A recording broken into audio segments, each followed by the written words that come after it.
এই মসজিদে নববীতে শুধু মুসলমানরা ঢুকতেন না, শুধু পুরুষরা ঢুকতেন, পুরুষ মহিলা মুসলিম অমুসলিম নির্বিশেষে সমস্ত মানুষ ঢুকতেন। বহু মহিলা এসেছেন তার প্রয়োজনের কথা বলতে। তার পোশাক ইসলাম যেটুকু শালীনতার প্রত্যাশা করে ওরকম না, তিনি এসেছেন তার মতো পোশাক। আল্লাহ রাসূল কখনো এমন কোনো এভিডেন্স নাই বলেছেন মা আগে আপনি যান, একটু পোশাকটা শালীনতার সাথে পরে আপনি আসেন, বলেন নাই। একটি রাজনৈতিক দলের নেতা বলেছেন যে আল্লাহর হাবিব নূর নবীজি মুহাম্মদ সাল্লাল্লাহু আলাইহি সাল্লামের কাছে মসজিদ নববীতে নারীরা তাদের ইচ্ছে মতো পোশাক পরে আসতো, মানে পর্দা করতো না। রাসূলুল্লাহ সাল্লাল্লাহু আলাইহি ওয়াসাল্লাম কিছু বলেন নাই।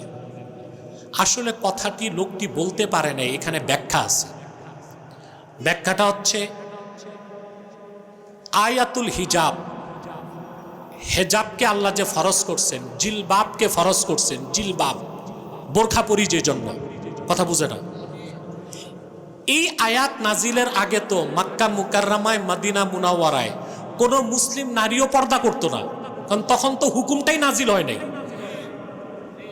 পরবর্তীতে আল্লাহ হেজাব বা জিলবাব পরাকে বাধ্যতামূলক ফরজ করে দিচ্ছেন প্রাপ্তবয়স্কা নারীদের জন্যে। তো যখন ফরজ হয় নাই সেই সময়ের কোনো দলিল দিয়ে এখন পর্দার বিরোধিতা করা কি সুস্থ মানুষের কাজ?